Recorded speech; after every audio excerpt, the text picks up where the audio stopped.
안녕하세요. 소스코드 5강 진행하겠습니다. 지금 2001 스페이스 오디세이라는 영화 작품에 감춰져 있는 원형적 사고, 코드에 대해서 분석하는 강좌를 지금 계속하고 있습니다. 이 2001 스페이스 오디세이, 제가 2021로 바꿔놨지만은 2001 스페이스 오디세이라고 하는 이 작품은 아서 클라크의 원작과 스탠리 큐브릭 감독이 연출한 영화로 SF 영화상에서 가장 걸출한 작품들 중에 하나다. 거의 첫 손가락에 꼽히는 작품이다라고 하는. 1968년에 만들어졌다는 게 믿어지지 않을 만큼 굉장히 정교하고 세밀하다. 이런 SF적 화면 자체 구성이 그렇고, 그리고 귀한 SF 영화들이 주로 가지고 있는 블록버스터적인 그런 거를 떠나서 그 안에 내재되어 있는 어떤 인류 진화에 대한 그런 사고 체계가 굉장히 심원하게 깔려 있다고 하는 거죠. 그래서 굉장히 뛰어난 작품이다, 이렇게 봅니다. 그래서 이 2001 오디세이라고 하는 작품은 사실은 제가 계속 우리가 보지만은 결국 이건 인간 진화에 대한 얘기다. 인간의 진화. 그래서 처음에 원숭이들이 출현을 하고 그것이 이제 유인원이 되는 거죠. 유인원이 돼서 유인원으로부터 인간으로 되고, 인간에서 스타 차일드로 이렇게 진화를 하게 되는데, 인간에서 스타 차일드의 변화라고 하는 것은, 이것이 데이비드 보먼 주인공이 아이로 변하는 재생하는 과정으로 표현해 준 거죠. 그러니까 인간이 스타 차일드 변하는 거를, 이게 진화를 그렇게 표현해 준 것이다. 그러니까 데이비드 보먼이 어떤 방에서 늙어서 죽고 스타 차일드로 다시 태어날 때 그 방이라고 하는 공간 자체가 일종의 자궁과 같은 것이다. 재생하는 자궁이다. 그런 얘기예요. 그래서 이런 진화에 대한 얘기는 우리가 이제는 다윈의 진화론과는 완전히 격을 달리하는 것이고, 이것은 원래 이렇게 내재적으로 이런 진화 프로그램이 인간 자체에, 인류 자체에 내재가 되어 있다고 하는 겁니다. 그래서 이런 사고방식이 어디서 나온 거냐면은 니체 철학에서 나온 것이라는 거죠. 그러니까 짜라투즈라는 이렇게 말했다. 이런 니체의 여러 저작들 중에 굉장히 유명한 저작인데, 여기에 이제 나와 있는 내용들에 또 기초를 해서 이게 영화가 만들어진 것이다, 그 얘기입니다. 그래서 빼꾸란데 깔려 있다는 거죠, 니체 사상이. 그렇게 할 때 니체가 인간이 유인원에서 인간으로 돼 인간이 초인으로 변한다고 할 때, 사실 이 스타 차일드는 초인이라고 하는 거죠. 그러니까 우리가 진화된 인간이 어린아이로 나온다고 하는 그런 얘기예요. 여러분이 잘 이해가 잘 안 되시겠지만 실제로 그렇습니다. 그래서 이 니체 사고 체계에 기초를 해서 이게 돼 있고, 2001 스페이스 오디세이 자체 처음과 마지막이 짜라투스라는 이렇게 말했다라는 리하르트 스트라우스 그분이 이제는 만든 교황곡이 막 흐르잖아요. 그래서 바탕에 깔려 있다고 하는 거죠. 그런데 사실은 니체 철학을 이제 제가 지난 시간에 이제 잠시가 아니고 한 시간을 한 강좌를 니체 철학을 분석하는데 시간을 할애했지만은, 니체 철학은 그렇게 쉽게 이해할 수 있는 철학이 아니다. 지금 엄청난 영향력을 끼치고 있는 철학가긴 한데, 사실 그러니까 철학 자체 전공한 사람들도 잘 이해하는 사람들이 별로 없을 거라고 저는 생각을 하는데, 왜 그러냐면 이것은 기존의 철학사적인 어떤 전통에서 사상 공부를, 철학사에 있는 유명한 철학가들의 그들이 만들어낸 철학 체계를 한참 넘어서 있는 개념들이기 때문에, 그래 쉬운 게 아니라고 하는 거죠, 이게.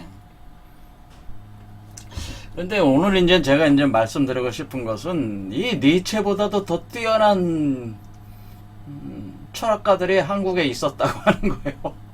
그러니까 이거 니체는 사실 우리 한국에서 출연했던 이런 철학자들에 비해서는 그렇게 높은 수준이 아니야 또. 그런 철학자들이 한국에 있다고 하는 겁니다. 여러분들은 처음 들으시는 얘기겠지만은 요즘 뭐 우리 그 코로나 전국에서 우리 한국이 세계의 그 평균적 수준보다 상당히 높다는 것이 증명이 되고 있잖아요. 그런 것처럼 우리 한국인들이 만들어 온 그 철학 체계 자체가 이미 세계의 최선두권에 있는 철학 체계를 이미 만들어 놨어요, 우리 선조들이.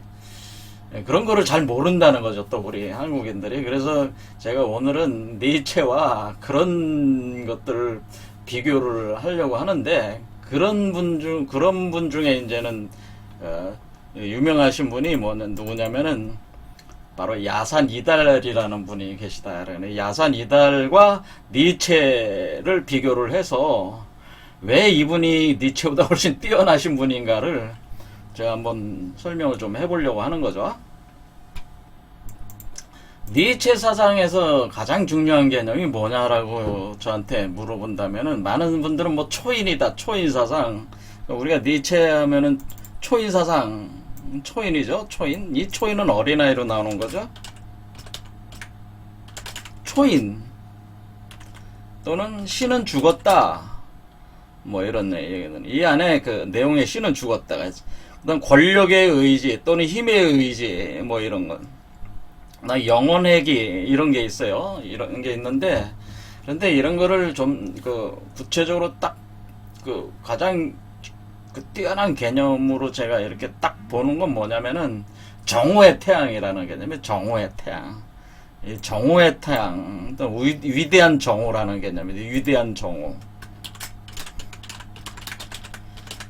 자, 우리가 이제 짜라투스라는 이렇게 말했다 그 구절에서, 거기 안에 있는 텍스트 안에 구절에서 지난 시간에 본 구절이 이제 이런 구절이죠. 한번 다시 보겠습니다. 이게 보면은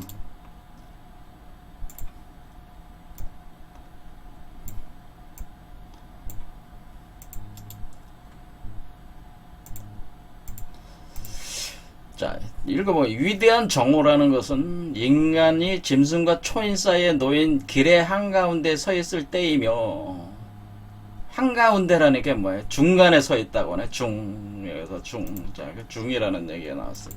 중간에 있다라고. 한가운데는 우리말로 중간이라고 하는 거죠. 중간에 서 있을 때며,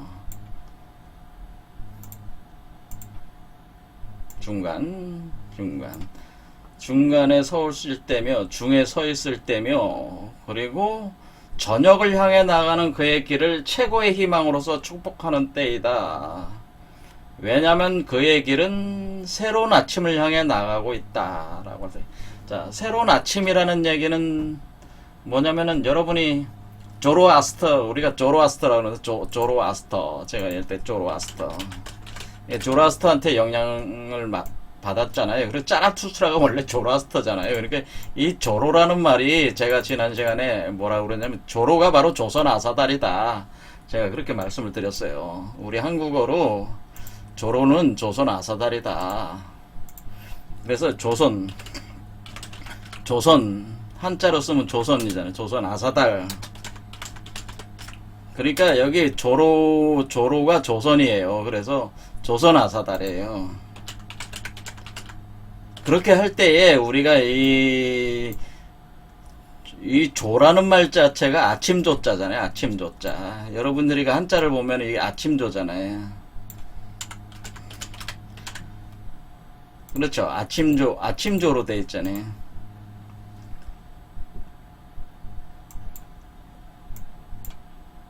한자 보면 아침조예요. 우리가 조선하면 조선할 때 아침조잖아요. 아침조?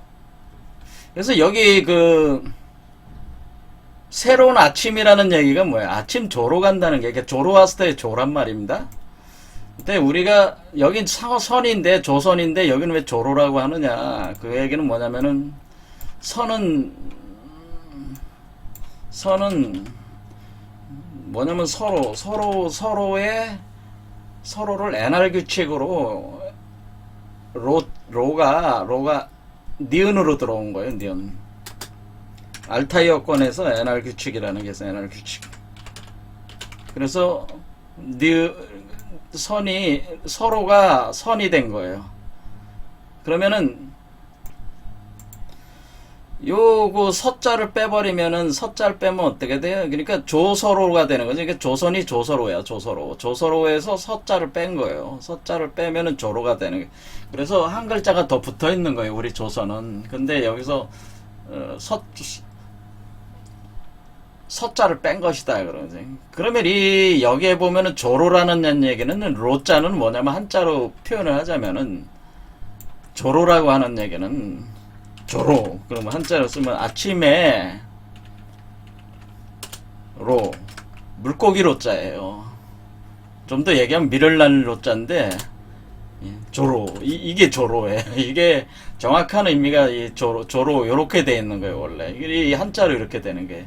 그래서 이 로자가 뭡니까? 로자에 보면은 이 물고기가 있잖아요. 우리 선자에도 물고기가 있죠. 물고기 어자가. 그렇죠. 근데 여긴 태양을 뜻하는 날일자가 들어가 있잖아요. 근데 여기는 선자는 뭡니까? 양이 들어가 있죠. 요 차이가 있는 거예요. 그래서 여기는 양을 빼고 물고기라는 그 상징성을 강조를 한 게 조로다 이거야. 그리고 아스터는 말 그대로 아사달입니다. 우리 한국의 우리 아사달하고 같은 개념이에요. 그래서 저쪽에 이제 동유럽권에 가면은 아침이라는 표현을 짜라라는 말이 아침으로 많이 써요. 짜라.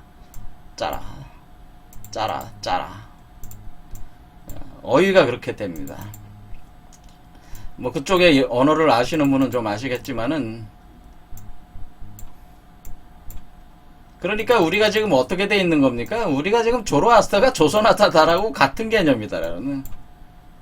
짜라가 조로고, 그러니까 이 짜라가 조로, 요 한자로 요렇게 조로 요렇게 되는 것이다 그런 얘기다. 한자로는 요렇게 되는 것이다 그래. 자, 근데 왜 시읒이 들어가느냐에 대해서는 뭐 나중에 설명할 기회가 있으면은 설명을 하겠습니다. 그럴 때 여기서 새로운 아침이라는 게 조로라는 뜻이죠. 조라는 뜻이지. 새로운 아침, 새로운 아침.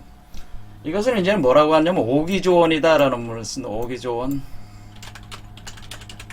그래서 기 다섯 개가 기운이 조원한다. 그러니까 뭐 아침으로 아침에 그 원천으로 돌아간다.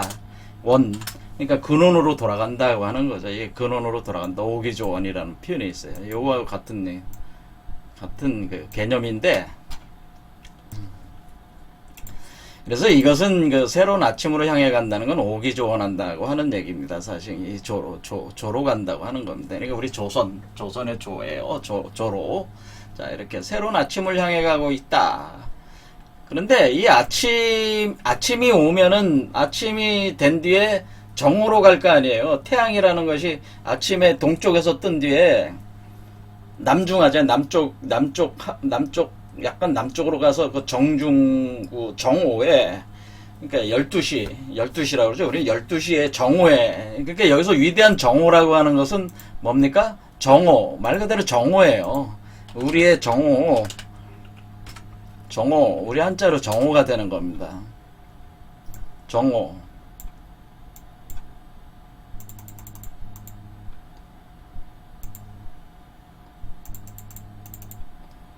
자, 위대한 정오. 자, 정오죠.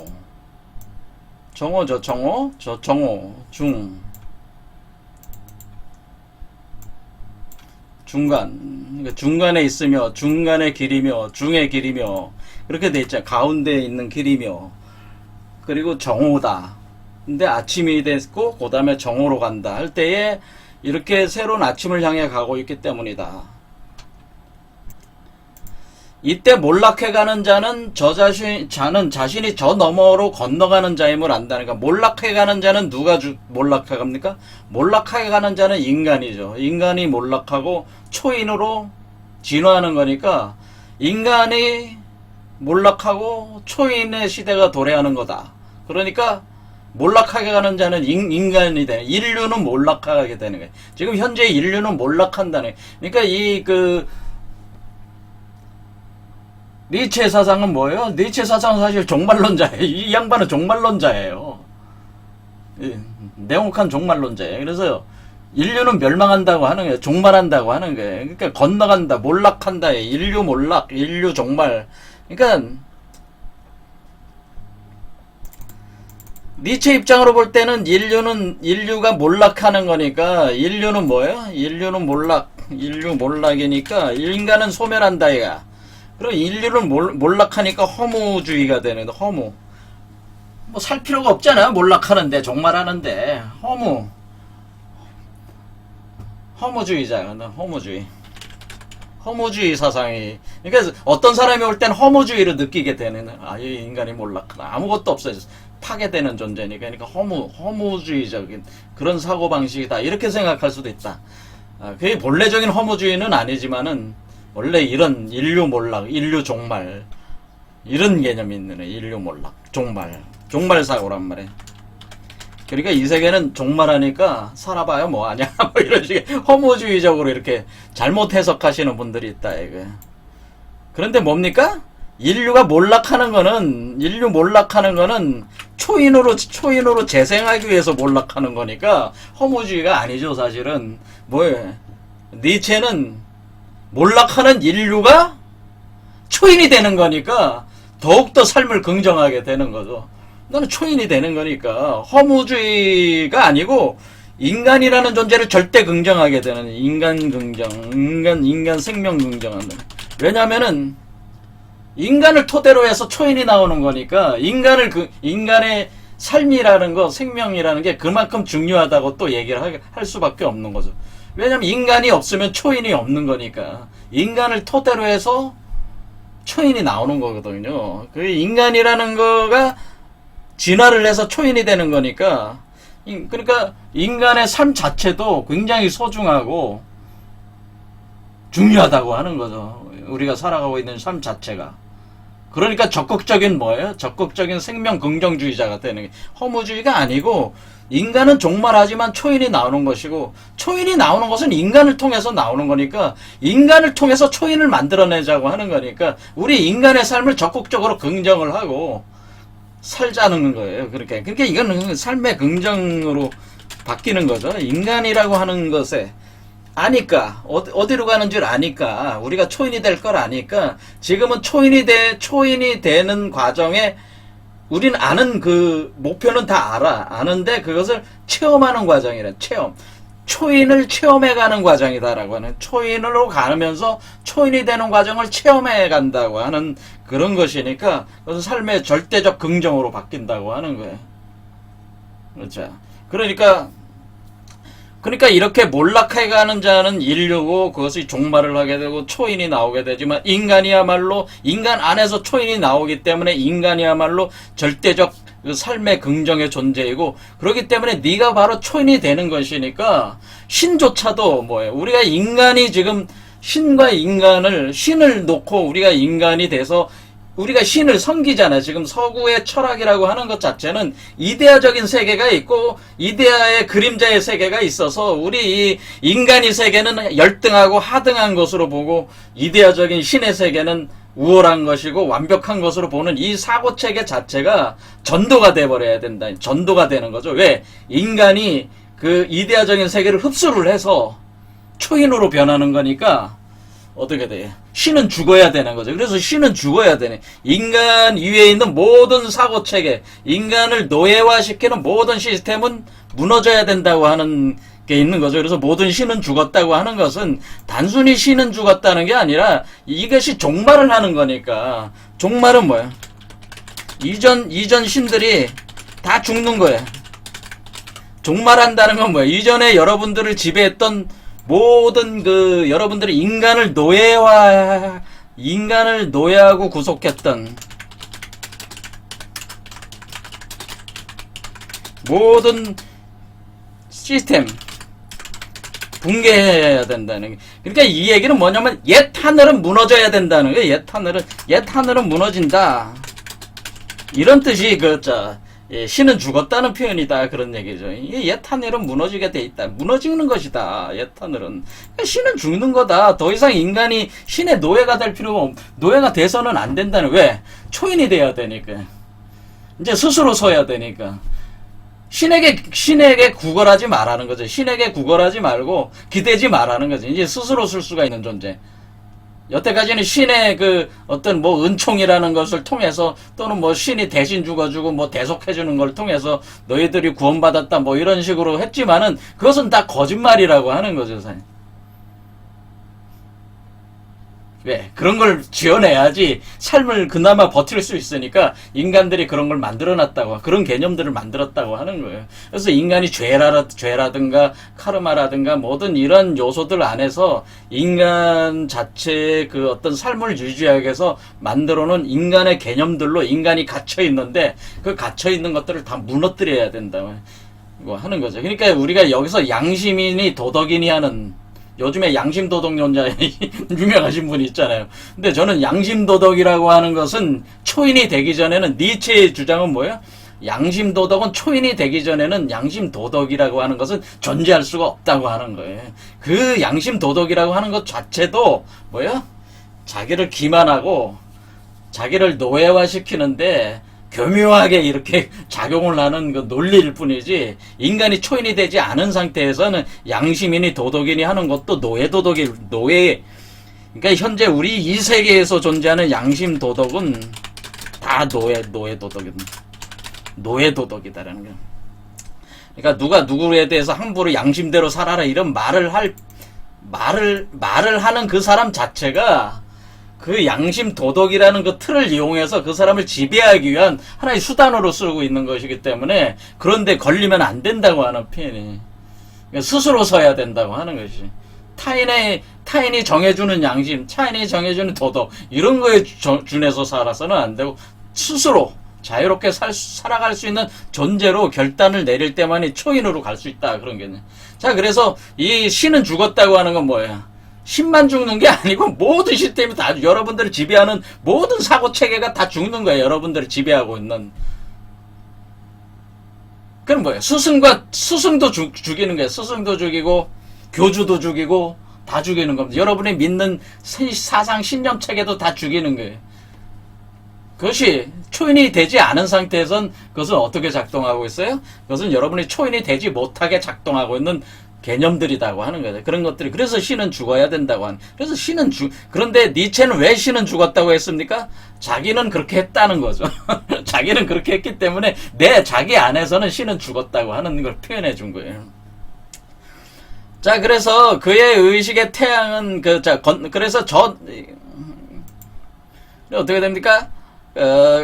그래 아침까지 했죠. 그래서 이때 몰락해가는 자, 그러니까 종말한다는 뜻이에요. 자신이 저 너머로 건너간다는 건 이 세계에서 저 세계로 간다고 하는 것은 우리가 이제 역학적으로는 이섭대천한다고 하는 겁니다. 강을 건넌다는데 강을 건너. 우리가 이제 뭐 기독교적으로는 모세가 홍해의 강을 건넌다 이런 강을 건너가는 거야. 자 여기서 어떻게 했어요 지금? 여기서도 영화에서도 지금 어때? 지구에서 목성으로 건너가고 있잖아요. 건너가는 자. 그러니까 인간이 어때? 인간이 인간에서 초인으로 건너가고 있잖아요. 이게 건너가는 자다. 예, 건너가는 자. 그리고 아니면 스스로 축복해라. 스스로를 축복할 것이며. 자, 이것도 심오한 얘기지만 해석은 너무 복잡합니다. 그때 그의 의식의 태양은 그에게 정오의 태양이다라고. 위대한 정오의 태양이라고 되어 있습니다. 모든 신은 죽었다. 이제 우리는 초인이 등장하기를 바란다. 이것이 언젠가 찾아올 위대한 정오에 우리의 마지막 의지가 되기를. 여기서 마지막 의지가 뭡니까? 의지라고 하는 것은 힘의 의지죠. 권력의 의지, 힘의 의지.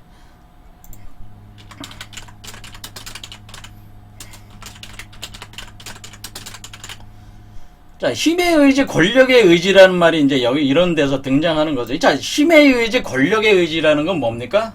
여러분들이 그 누구에게도 의존하지 않고 스스로 홀로 설 수 있는 힘을 가지라고 하는 거죠. 그게 힘의 의지예요. 그러니까 여기서 니체와 또 음악적으로는 니체가 바그너하고 굉장히 절친한 사이였는데, 이 사람들이 그 철학이 나중에는 철학과 음악이 히틀러한테 이용을 당하죠. 이용을 당할 때 히틀러가 이 나치즘에 이용을 당하면서, 네, 이 아리안주의, 조라스트나 이 사람들도 다 아리안 계통이잖아요. 사실은 페르시아, 인도, 힌두교 계통, 이게 다 아리안 계통이잖아요. 그러니까 아리안주의를 내세우면서 반유대주의를 제창하고, 그리고 이 철학자로는 니체와 바그너 같은 음악가들을 이용하면서 이런 그 히틀러의 그 어떤 그 나치즘에 이렇게 이용을 당했죠. 사실은 이 니체가. 그랬을 때 이용을 할 때 이놈들이 이용을 한 거는 니체의 힘의 사상, 권력의 의지라고 하는. 그래서 히틀러를 뭐로 본 거예요? 당대 사람들은 히틀러를 초인으로 본 거예요. 초인. 그 사상가들이 어떻게 하겠어요? 히틀러가 새롭게 도래하게 될 초인이다. 그렇게 한 거죠. 그리고 이것이 그가 가지고 있는 그 힘, 권력으로 이 세계를 새롭게 변화시킨다. 그런 어떤 권력에 대한 개념도 뭐예요? 이 초인에 생사되는 이 권력에 의해서 이 세계를 새롭게 변화시켜야 된다고 하는 이론을 이제 전개를 하는 게 이제 나치즘이지 않겠습니까? 그러니까 그와 같은 그 힘의 의지, 권력의 의지는 사실은 니체가 얘기한 거는 그게 아니었죠. 니체가 얘기한 건 뭐야? 니체가 얘기한 거는 어떤 얘기하고 같은 거냐면은 힘의 의지, 권력의 의지라고 할 때 니체가 얘기하는 거는 부처가 말하는 천상천하 유아독존, 천상천하 유아독존 부처가 태어나서 옆구리에서 마야부인 옆구리에 태어나서 7발 걸은 뒤에 천상천하 유아독존이라고 하늘과 땅을 가리키면서 천상천하 유아독존이라고 선언을 했잖아요. 이 천상천하 유아독존 하려면 어떻게 해야 돼? 자기가 힘도 없는데 어떻게 천상천하 유아독존 해? 그러니까 여기 자, 옛 신을 이겨야 돼요. 그래서 옛 하늘을 무너뜨려야 돼. 옛 하늘을 무너뜨린다. 하늘과 싸워서 하늘을 무너뜨리는 힘이 있어야 되는 거야. 하늘과 싸워서 하늘을 무너뜨렸다. 그게 신이 죽음이야. 그러면서 신이 죽는 거야. 하늘과 싸워서 하늘을 무너뜨려서 자기가 천상천하 유아독존이 되는 건데, 초인은 그런 존재란 말이야. 그 하늘이라는 건 뭐예요? 옛 하늘이죠. 옛 하늘. 이게 다 옛 하늘이란 말이야. 옛 하늘은 무너지게 돼 있잖아요. 종말하니까. 그러니까 옛 하늘은 무너뜨려야 돼. 근데 그 옛 하늘이 종말이 오는 종말의 주체자가 초인이기 때문에 옛 하늘들은 다 무너뜨려야 되는 그 전쟁의 과정이 있는데, 그 싸움의 과정에서 여기 영화에서 뭐로 나옵니까? 할구천 그 인공지능하고 싸우는 걸로 나오잖아요. 그와 같은 개념이에요. 이렇게 옛 하늘을 무너뜨릴 때에 그 초인이 이렇게 그것을 주도를 하게 되는데, 그때의 초인은 무너뜨리고 싸워서 이긴다고 하는 거. 싸워서 이기는 거는 뭐가 있는 거예요? 옛 하늘을 무너뜨릴 때 여러분은 어떻게 생각하세요? 아니, 감히 신하고 싸운단 말이야? 이런 거잖아요. 감히 신하고 싸워? 하늘과 싸워? 하늘과 싸운다고? 하늘과 싸운다고?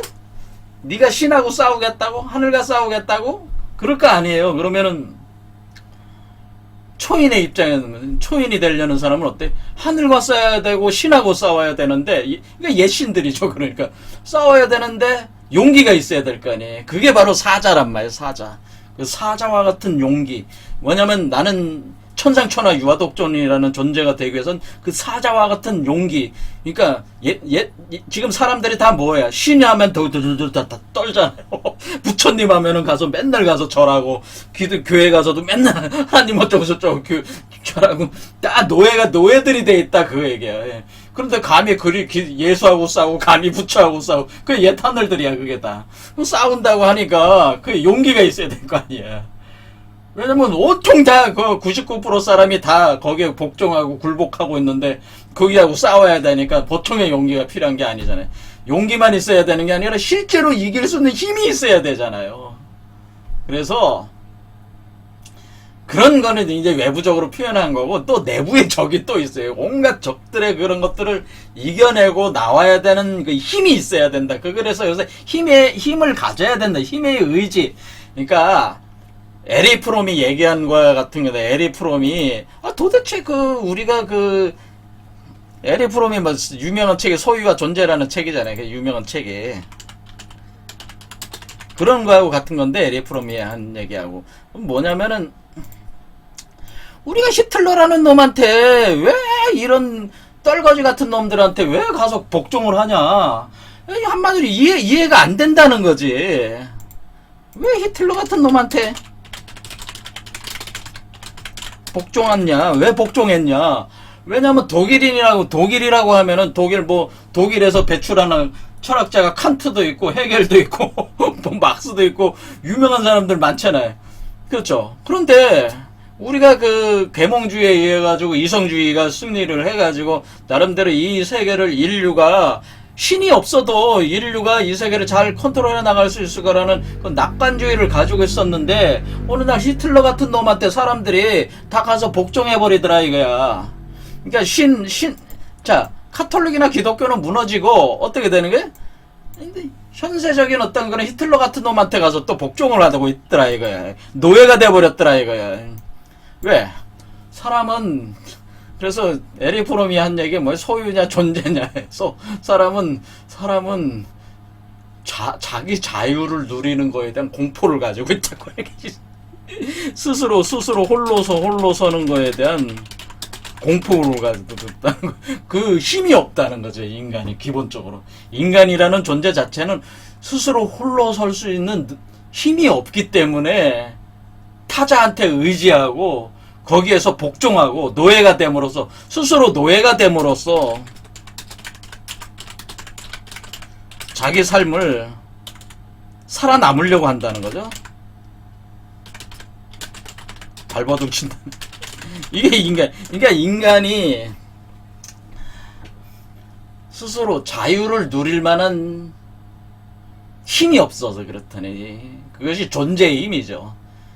그러니까 그런 힘이 없으니까 자꾸 무엇인가 소유를 통해서 자꾸 그걸 보강을 하려고 하는 것이다. 자신이 홀로 설 수 있는 존재의 능력이 없다 보니까 그런 내재적인 힘이 없다 보니까 자꾸 그런 것들로 소유물들로 이렇게 자기를 이렇게 채움으로써 자신을 보호를 하려고 자꾸 한다는 거죠. 또는 누군가의 보호를 좀 힘센 놈한테 가서 빌붙거나 이렇게 함으로써 여러분들이 기독교 그 종교를 믿거나 이런 것도 다 힘센 놈한테 가서 빌붙는 거야, 사실은. 그렇잖아요. 솔직히 얘기하면 그렇죠. 나 천당 보내줘요. 돈 좀 낼 테니까. 나는 그런 능력 없습니다. 내 혼자 능력은 안 되니까, 내 죄를 다 사해 주셨어요. 아이, 고맙습니다. 그럼 내 죄를 다 사해 주시는데, 그럼 돈 좀 내고, 열심히 다니고 새벽 기도하고 천국에 간단 말이죠. 이런 식의. 근데 스스로 사실은 그것이 아니라는 걸 자기도 알아. 하지만은 다 그렇게 하니까 또 거기에 휩쓸려 가는. 스스로 노예가 되는 거죠. 자기 책임을 지지 않는 거지. 자기가 죄를 졌는 거에 대한 자기 책임을 지지 않아요. 네. 대신 누가 희생양으로 해주니까. 예수란 존재가 해줬다고 하니까. 힘세잖아요. 죄를 다 사했다며. 힘이 엄청 세네. 내 것도 사해준다며. 감사하네. 너무 고맙습니다. 감사합니다. 그렇게 돼버린다. 그런 식으로 그와 같은 심리하고 똑같은 심리라는 거 하는 거죠, 이게. 그러니까 이런 노예근성, 인간이라고 하는 것은 스스로 홀로 설 수 있을 때만 있는 힘이 있는 자만이 홀로 설 수 있다고 하는 거예요. 그래서 부처가 천상천하 유아독존이라고 하는 것은 홀로 설 수 있는 힘이 있으니까 그렇게 부르짖은 거란 말이에요. 그러니까 이 초인이 되는 자격을 가진 사람들은 뭐예요? 스스로 홀로 설 수 있는 힘이 있는 사람이 초인이 될 수가 있다. 그런 얘기죠. 그리고 그렇게 홀로 설 수 있는 사람이 왜 신이 필요해요? 신 필요하지 않죠. 누구한테 기댈 이유가 없잖아요. 이 우주 자체에서 유아독존할 수 있는 존재, 스스로 자유로운 존재가 될 수가 있다는 거죠. 그런 개념이. 그래서 신은 죽은 게 그런 초인한테 신이 필요 없거든. 기댈 존재가 필요가 없거든. 그런 얘기입니다. 그러니까 이렇게 히틀러 이런 예에서도 봤지만은 결국에는 인간이라고 하는 것이 이렇게 스스로 자기가 이런 힘을 갖춰서 내재적 의지, 바로 여기서 얘기하는 게 결국 뭐예요? 스스로 홀로 설 수 있는, 스스로 자유를 누리면서 스스로 선택하면서 살 수 있는 그 힘을 가지는 그 존재가 돼야 되는 그 힘, 권력을 얘기한 것인데, 지금 어떻게 변질돼 버렸어요? 히틀러한테 이걸 갖다 붙여놓고 거기다가 갖다 빌붙는 형식으로 이게 변질이 돼 버렸잖아요. 그렇죠. 이런 현상이 이 히틀러적인 거는 이런 개념이다라고 하는 거죠. 자, 그래서 여기는 언젠가 찾아올 위대한 정오의 우지의 마지막 의지가 되기를. 자, 의지, 힘의 의지, 권력의 의지. 그러니까 우리가 여기서 결국에는 위대한 정오에 가서야 우리가 초인이 된다고 하는 거예요. 위대한 정오에 가면은 초인이 되니까 위대한 정오라는, 그러니까 위대한 정오라는 그 시간적 포지션이라고 하는 것은, 그러니까 어떻게 됩니까? 위대한 정오가 바로 뭐가 되냐? 위대한 정오가 바로 초인이 되는 시점이요. 여기가 뭐예요? 위대한 정오가 초인이 되는 시점이고, 바로 이것이 영원 회귀된 시점으로, 영원으로 회귀한 시점이고, 이것이 바로 스타차일드가 로 태어난 시점이고, 이렇게 되는 거죠. 그래서 이것이 바로 건너간 시점이고, 건너간 거잖아요. 이 세계에서 저 세계로 건너가잖아요. 이 세계가 뭐요? 종말하고 새로 시작하는 시점이고, 이런 식의 그 위대한 정오라는 것이 뭐예요?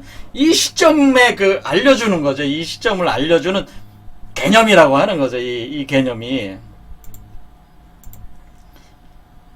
이런 개념이다. 그런 얘기죠. 자, 그러면은 이런 얘기들을 그럼 우리 선조들께서는, 제가 우리 선조들이 이것보다 훨씬 뛰어난 그 메커니즘으로 이걸 분석을 해놨다고 했는데, 그분이 제가 그 야산 이달 선생이라고 그랬죠. 야산 이달 선생. 자, 야산 이달 선생께서는 뭐라냐면 위대한 정오, 바로 이 위대한 정오라는 시점을 몇 년도라는 것까지 짚어놨다. 인류가 진화를 했습니다. 몇 년도에 위대한 정오가 몇 년도에 왔습니까? 위대한 정오는 1948년에 왔습니다. 이렇게 이분이 이 야산 이달 선생님이 이 역학을 엄청나게 연구를 해서 그 시점을 그러니까 이 짜라투스라 얘기하면 니체는 뭐야? 니체는 여기 써놨잖아요. 니체는 그거에 한 얘기가 언젠가 찾아올 위대한 정오라고만 했잖아요. 언젠가 찾아올 위대한 정오에 할 때 언젠가 찾아올 것이다. 그러니까 자기 때는 아니라는 얘기죠. 자, 언젠가 찾아오는데 그럼 인간이 초인으로 나올 때, 인간이 초인으로 진화하는 그 시점, 그 시작하는 시점, 그것은 언젠가 찾아올 텐데 언젠지 잘 모르겠다. 니체인데, 우리 그 한국의 우리 야산 이달 선생님 뭐예요? 언젠가 찾아올 정오가, 위대한 정오가 1948년이다. 이렇게 했다는 거예요.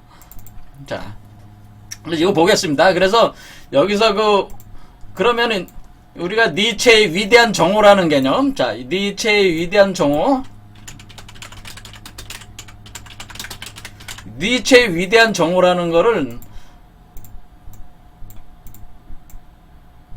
야산 선생 이론으로 얘기하자면 5회 중천 개벽이다. 5회 중천 개벽. 5회 그러니까 여기다 정자를 붙이겠습니다. 정오회 중천 개벽.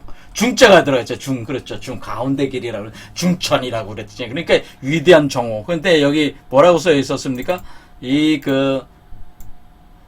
짐승과 초인 사이에 놓인 길의 한가운데에 서 있을 때며, 그러니까 이것을 한가운데 서 있는 거를 뭐라고 표현했습니까? 야산 이달 선생은 중천이라고 표현한 거죠. 중천. 그게 중천이다, 그게. 그러니까 여기에 그러니까 여기에 써 있는 글귀가 다 어리에 있다고 하는 겁니까? 이것이 바로 야산 이달 선생 5회 중천 개벽이라고 돼 있다는 거예요. 개벽. 새로운 시대, 새 하늘과 새 땅이 열린다. 5회, 오니까 뭐 정오잖아요. 정오, 여기야 정오. 자, 자축, 인묘, 진사, 오란 말이에요. 이 지점이 정오란 말이에요. 이 지점이 정오, 5회 중천 개벽이 요 지점인데, 요 지점에 요때가 5회 중천 개벽한 시점이란 말이에요. 이때가 1948년이었다라고 하는. 이때입니다. 해서 정자를 잘 보면은 여기가 이게 이제 주역 64개를 배치해 놓은 건데요. 오해의 가운데 정가운데가 뭐냐면 정괴. 요 정괴인데 요 정괴 중에 6개의 효 중에 세 번째와 네 번째 사이 넘어가는 게 바로 정확하게 정오의 태양이 뜨는 때다라는 거죠. 위대한 정오의 태양은 뭐예요? 그러니까 여기 시점으로 보면 여기 정괴의 세 번째, 네 번째를 세 번째에서 네 번째로 넘어갈 때가 위대한 정오인데, 그거는 뭐냐면은, 뭐에 기초해서 본 거냐면은,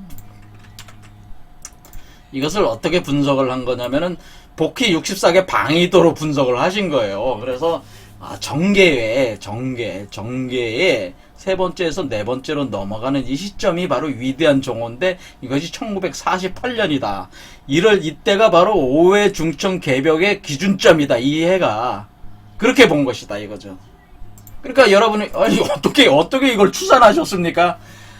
제가 야산 이달 선생님 그 강의는 야산 이달, 바로 야산 선생님 홍역학을 했는데, 야산 홍역을 제가 그 강의를 해놓은 게 있으니까 그거 들으시면 됩니다. 그래서 자세히 설명할 거는 바로 이렇게 위대한 정오라는 개념을 뭐로 한 거예요? 위대한 정오 그 시점을 야산 선생께서는 5회 중천 개벽이다.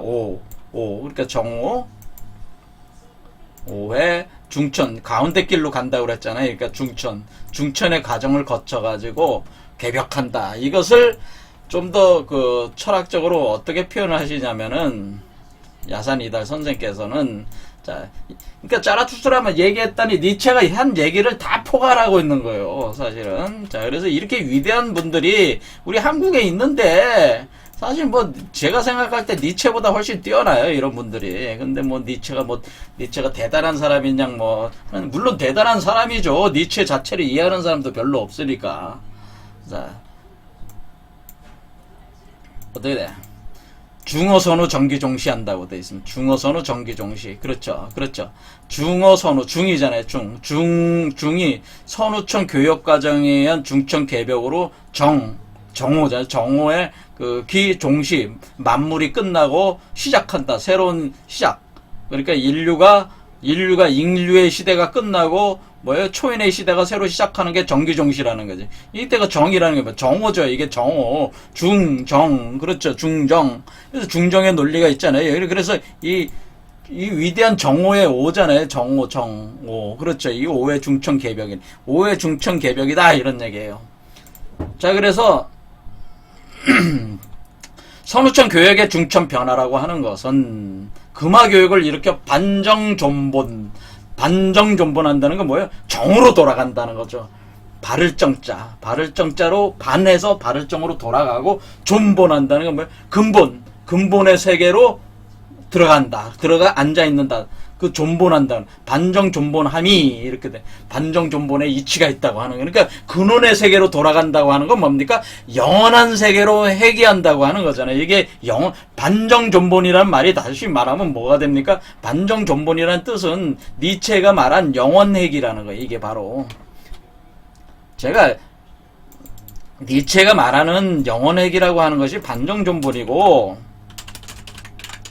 이것이 원시 반본이란 얘기고, 반본환원이라는 거네요. 반본환원. 이게 다 같은 얘기예요. 반정존본함이 극기복례라는 게 뭐야? 나를 이겨야 된다는, 극기복례, 다시 복례, 극기복례. 나를 이기고 예로 부활한다고 하는 뜻이에요. 예로 돌아간다. 부활에 돌아간다. 나를 이기는 것만, 나를 이기기 위해서는 힘이 있어야 되잖아요. 그러니까 그때의 나라고 하는 요소는 뭐야? 그 나라고 하는 요소는 여러분들이 그 살아가는 현재의 나를 얘기하는 인간이죠. 그러니까 극기라는 건 뭐예요? 인간을 뜻하는 거죠. 여기서 인간이 기죠. 인간을 극해서 복례한다고 하는 거예요. 그럴 때 여러분이 인간이라고 하는 여러분의 실체라고 하는 것은, 여러분은 어때요? 여러분의 어때는 몸을 가지고 있고, 마음을 가지고 있고, 여러분이 가지고 있는 모든 신념체계, 삶의 모든 그런 것들을 다 이겨낸다고 하는 거예요. 그걸 이겨내야지 근본으로 예로 다시 부활에 들어간다, 그런 뜻이란 말이에요. 극기 복례에서 천하귀인 한다고 하는 거죠. 귀인. 천하귀인한다를 이루는 길이다. 이렇게. 그래서 그런 사회가 된다. 그런 사회가 출발을 하는데 그런 사회를 가리켜서 우리 야산 선생께서는 뭐라 그러면 천하대동 만국함령하는 시대가 온다라고 하네. 지금 그런 시대가 시작이 됐다. 1948년부터 지금부터 시작이 됐는데 지금은 아직 새벽이니까 틀이 지금 다 되지는 않았지만은 지금 1948년부터 이미 시작이 됐다고 하는 것을, 그러니까 위대한 정오가 이미 지났다고 하는 것을, 지나서 지금 가고 있다고 하는 것을 야산 선생께서는 알려주셨는데, 그것이 어떤 사회로 가고 있다는 거예요? 천하대동 만국함령의 시대로 가고 있다고 하는 것인데, 이것은 대동사회. 그러니까 모든 사람들이 다 뭐예요? 모르다가 타지는 거예요. 다 초인들이 되는 거지. 초인들이 되면은 어떻게 돼? 대동이죠. 그게 대동이에요. 다 초인들로 변화하면은 그게 대동사회가 돼. 또는 초인의 길을 가는 사람들이라면 그게 대동의 사회다. 그런 사회가 지금 거의 다 왔습니다. 그러니까 이런 이치를 학문적으로, 역학적으로, 학문적으로 치밀하게 연구를 해서 이미 야산 이달 선생님 같은 분은 다 표현을 해 놓으셨다. 우리 한국 사람들이. 이런 분들이, 이런 야산 이달 같은 선생님이 우리 과거에 뭐 김일부 선생님도 그렇고 뭐 여러분들이 많이 계세요. 우리. 그러니까 어떻게 봐요? 니체가 서양에서는 이해할 수 없을 정도로 뛰어난 철학지지만은 사실은 이 사람보다도 더 뛰어난 사람들이 한국에 많이 있다. 그러니까 뭐를 공부를 해야 돼요? 니체 공부도 좋지만은 야산 이달 선생 공부 좀 하시고 김일부 같은 분 공부도 하시고 좀 한국학을 좀 공부를 하셔라 그런 얘기. 그래서 한국적인 것이 세계적인 것이다. 그래서 한국적인 것을 통해서 전 세계 문명을 융합을 해서 전 세계를 새로 바꾸는 것이 우리 한민족의 그 소명이니까 한국 철학을 좀 공부를 하시라. 그래서 짜라투스라는 이렇게 말했다. 이 니체 철학도 사실은 다 어떤 게 더 포괄적이고 높아요? 사실 야산 홍역이 이게 굉장히 심오하죠. 그 니체도 뛰어난 사람이지만은 그런 걸 다 심오하게 파악을 하는 거는 어떤 지력이 엄청 뛰어나신 분이에요. 야산 선생이 대단하신 분이죠. 자, 그래서 오늘은 니체가 얘기하는 짜라투스라 이렇게 말했다라는 이런 개념들, 여기서 얘기하는 바로 위대한 정오라는 개념 안에 바로 영혼회귀라든가 초인이라든가 권력의 의지라든가 뭐 그렇게 어린아이 이렇게 나오는 그런 개념들 있잖아요. 니체 사상에서. 그런 것들이 다 결국에는 어디에 다 있다? 그게 사실은 신은 죽었다 이런 개념 다 그런 게 다 어린이에 나오는 거냐면 결국은 야산홍역이라고 우리 한국 철학 내에서 다 이미 다 세세하게 밝혀놓은 것이다. 아주 세세하게 밝혀냈어. 아주 세세하게. 보통 짜라투스라 이렇게 말했다 해서 이 책을 이해하는 사람은 별로 없어요. 근데 야산홍역은 연구를 하면은 이해할 수가 있어요. 그렇게 이해할 수 있는 이론으로 만들어 놓은 거란 말이에요. 변화의 어떤 메커니즘을, 그러니까 그냥 변화한다고만 얘기하지 어떻게 변하는지 모르잖아요. 자, 그래서 여기서 얘기하는 좀 마지막으로 이제 얘기하는 세 개의 모노리스가 사실은 주역에서 얘기하는 건괴입니다. 건괴. 여러분도 물론 이런 건삼년.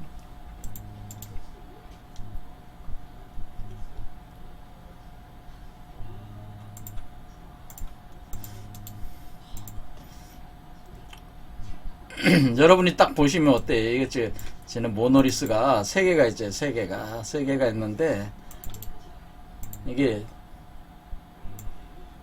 요게 세 개잖아요. 딱 세워 놓으면은 이걸 뜻하는 거예요. 이게 이 건괴를 뜻하는 거예요. 건괴. 사실 모노리스라는 자체가 역학적으로는 건괴를 뜻하는 거였다 그런 얘기죠. 자, 이걸 뜻한 게 뭐예요? 이게 바로 이 건괴를 표상해 놓은 게 우리 바로 고인돌이었다고 하는 거예요. 사실. 이게.